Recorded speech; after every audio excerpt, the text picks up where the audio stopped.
Okay, in today's lesson, we're going to talk about how we can take curved data and turn it into a linear set of data. And the reason why we do that is because we have obviously learned yesterday how to do significance tests and find confidence intervals for slope. And all that is linear regression ideas. And so what we want to do is take data that is not straight and straighten it up so that way we can use those ideas that we talked about yesterday.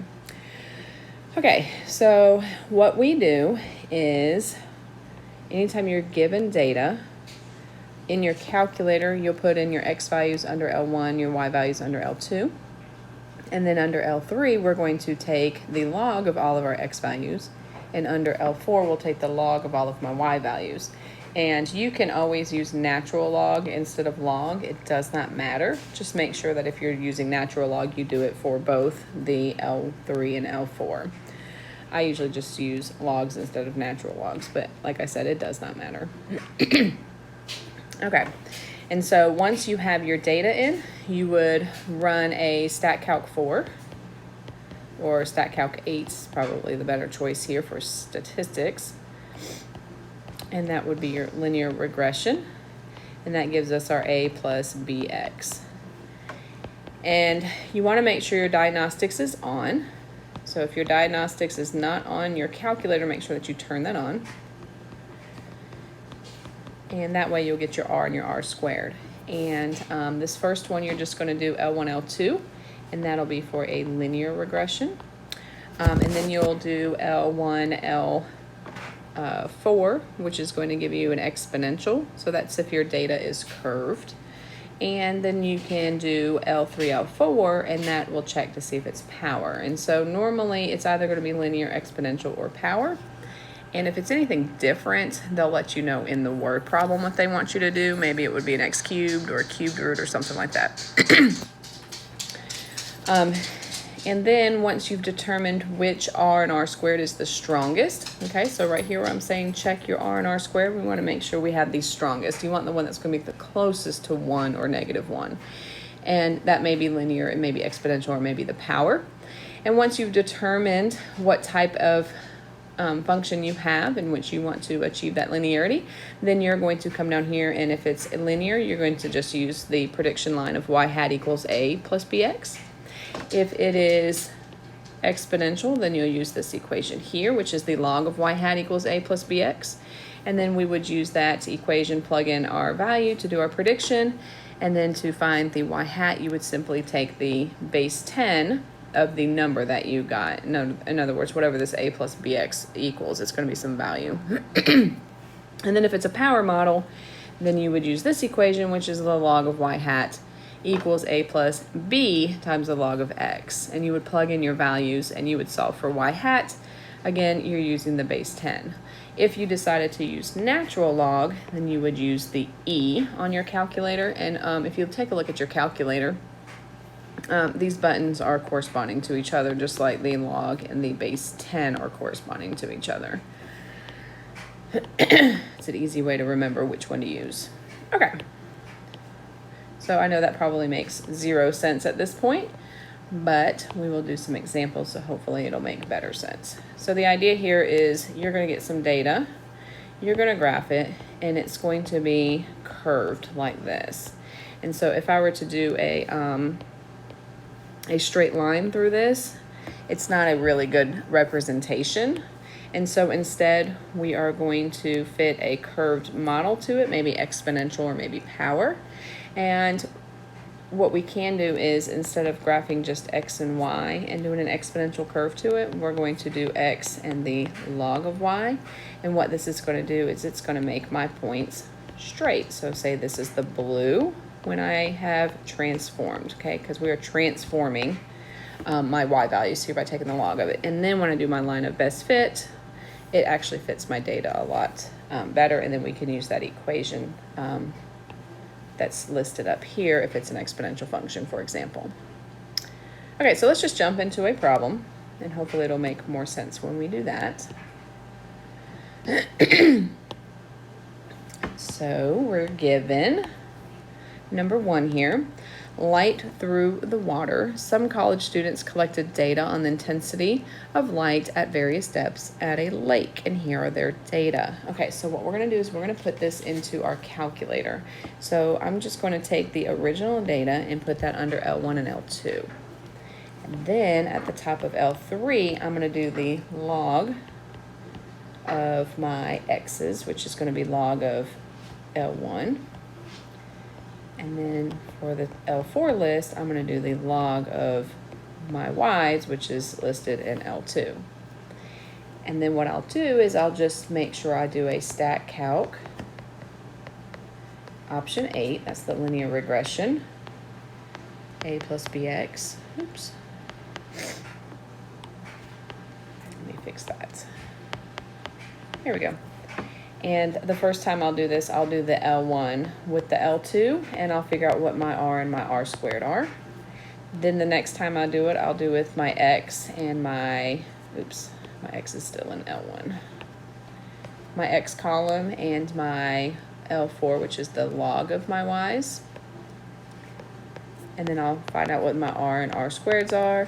And then lastly, I'll take my log of my x's and my log of my y's, and I'll find out my R and R squareds. Again, this is x comma y. This would be x comma my log of y, and this would be the log of both. And so this would be linear, this is exponential, and this is power. This is the easiest way I know how, instead of graphing and looking at the residual plots and things like that. It's kind of a little shortcut, a little trickery here. It's just to create a table of values and then compare these R values in your R squareds. And you want the one that's got the strongest R and R squared. All right, so what I'm going to do now is I'm going to clip over to my calculator, and I'm going to go to Stat, Edit, and you can do this as well in your calculator. You're just going to enter in your data into L1 and L2. So the depth goes in L1. So I'm just going to clickety-clackety all this in there. And then I'm going to go to L2 and type in the light intensity.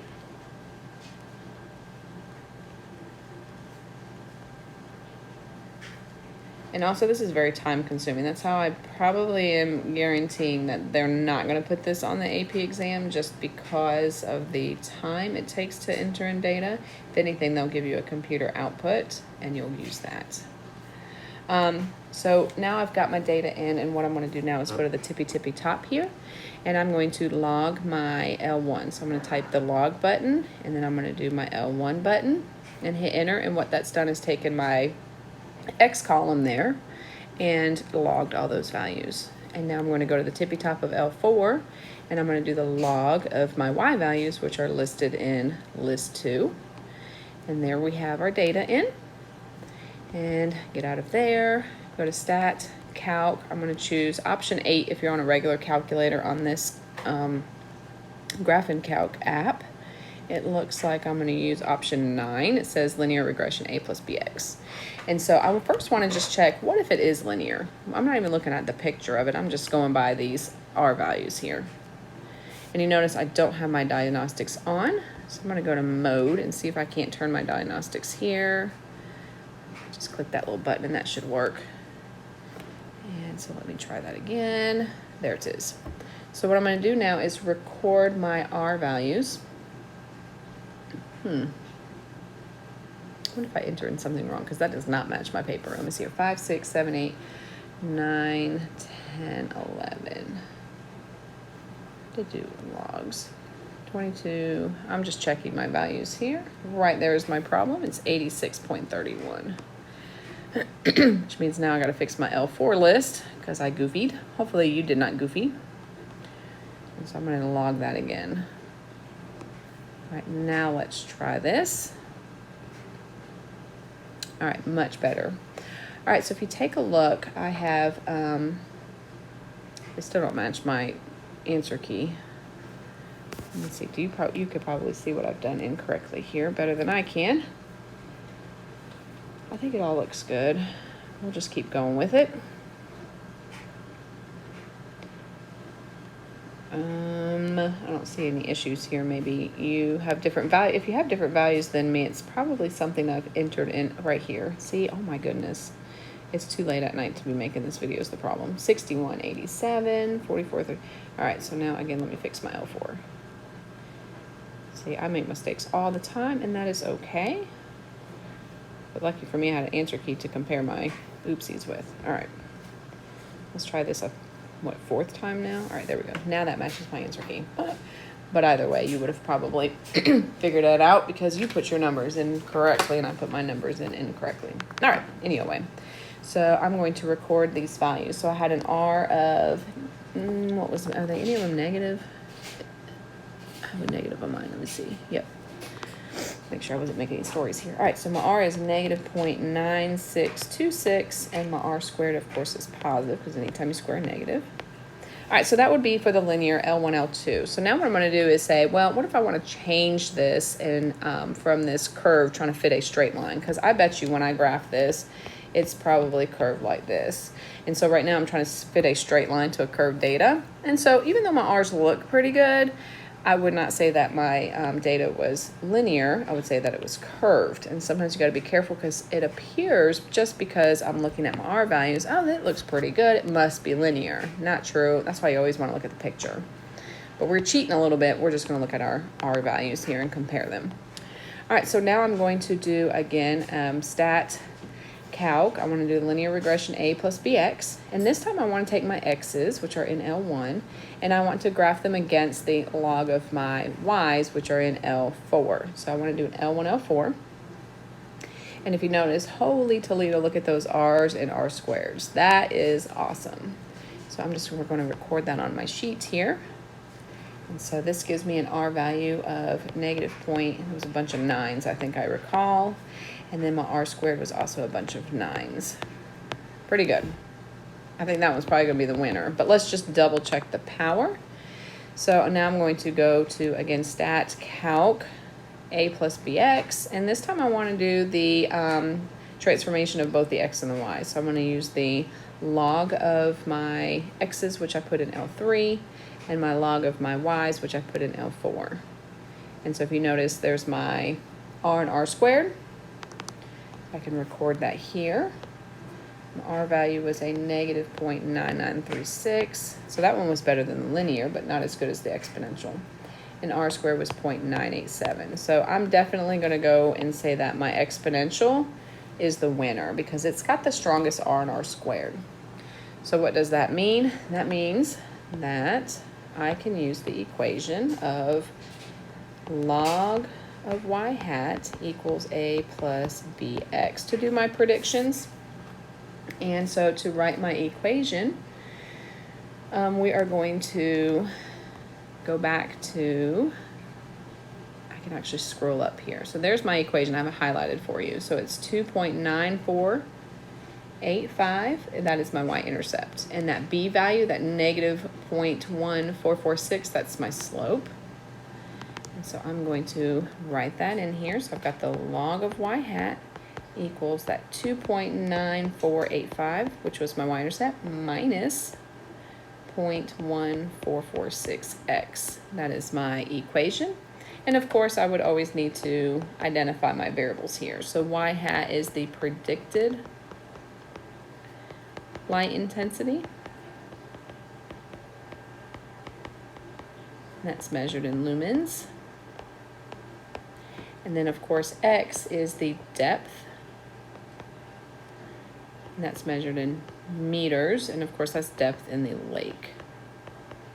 So anytime you're writing an equation, you want to make sure that you define your variables as well. One thing that it's not written on here, and it should have been, we are going to use this equation. So I'm going to add something on here. We'll do this in red.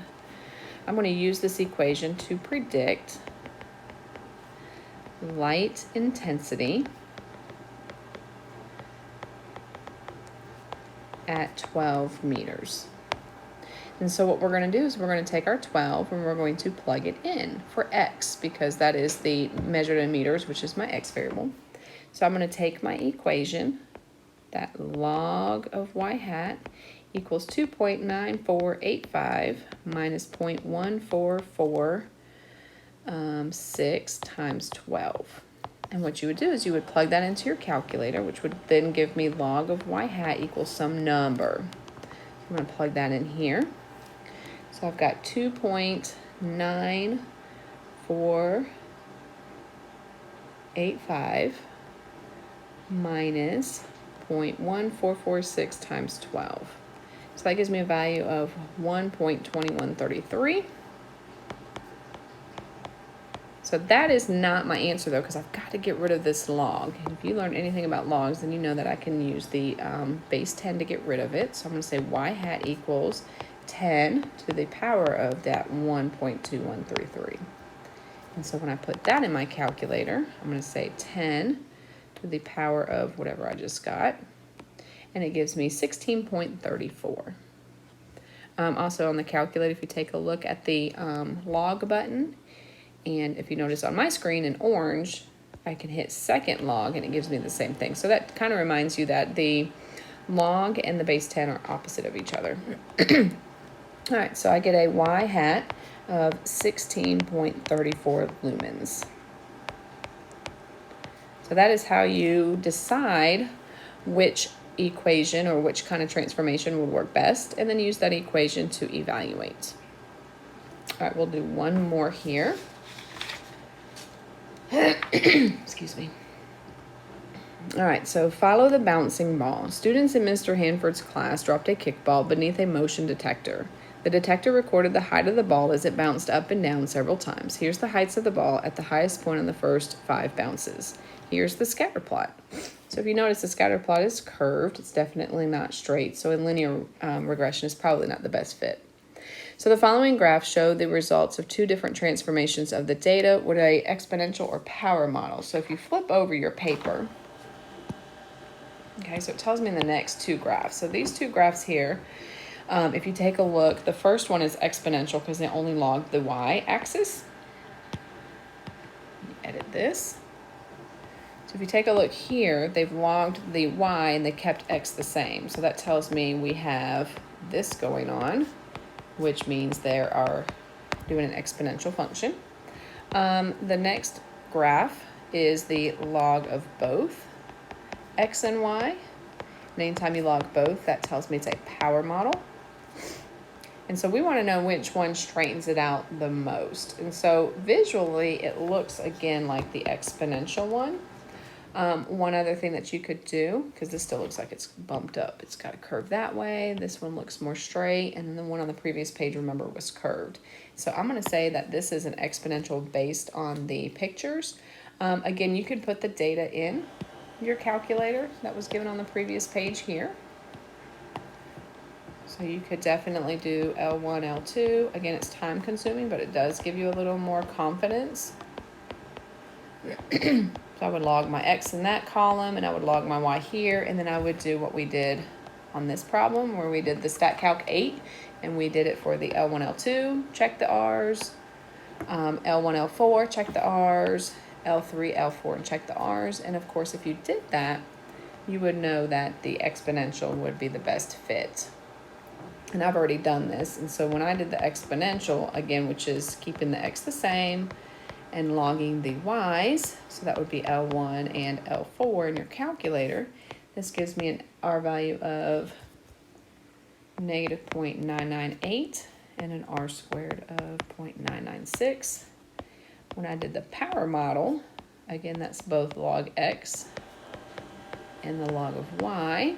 Again, that's L3 and L4.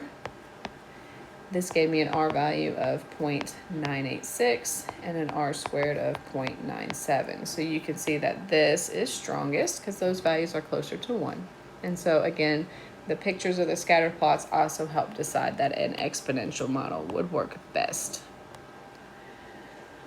And again, justify your answer. You can say that the scatter plots show a more linear pattern with the exponential model versus the linear model and the power model. And also you can show that with your R's and R squares. Okay, let's see what part B is asking us.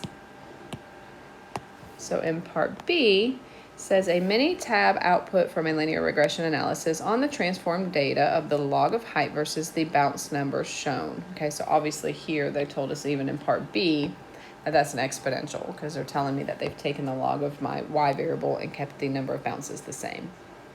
And so in part B, we want to give the equation for the least squares regression. So do not do this, okay, because this, we took the log of the y, so you have to remember to put the log in front of the y hat because they've told us they took the log of the height.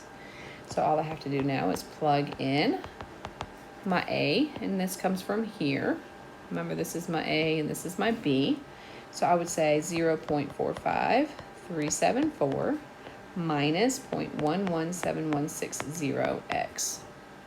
And again, just make sure that you define your variables. Tell me what y hat is, and that is the predicted height.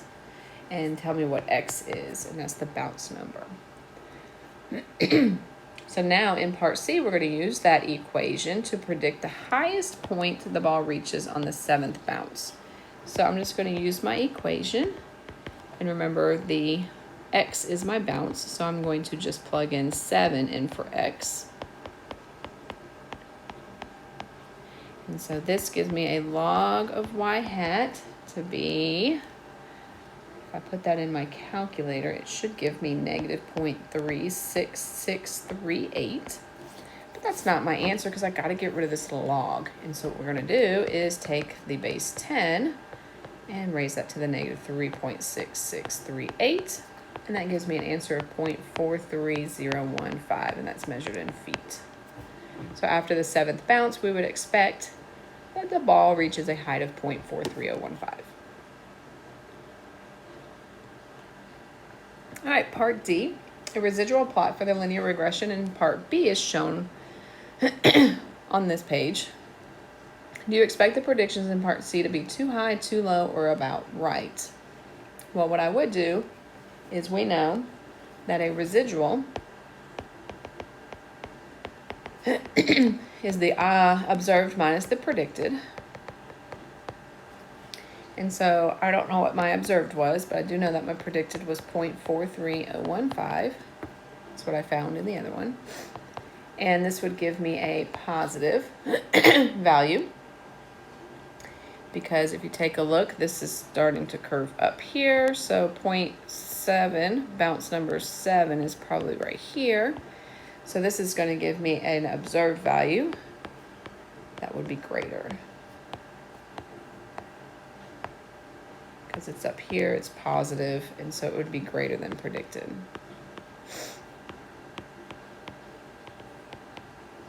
Oops. And so that is that. So what I want you to do is you have a page that's stapled to that. It's labeled practice 12.2. Maybe it says quiz, I don't even know. Actually, I do know. I'll tell you what it says.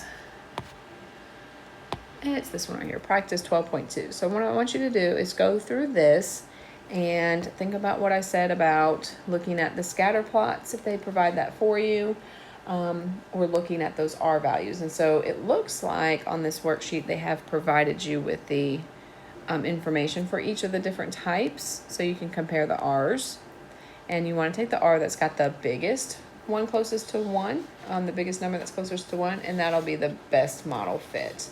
And then you'll just answer the questions on the back 1 through 4 based on your the model that you choose to be the best fit. And hopefully that all made sense. If not, just shoot me an email and let me know, and I will see you I guess the next day, tomorrow.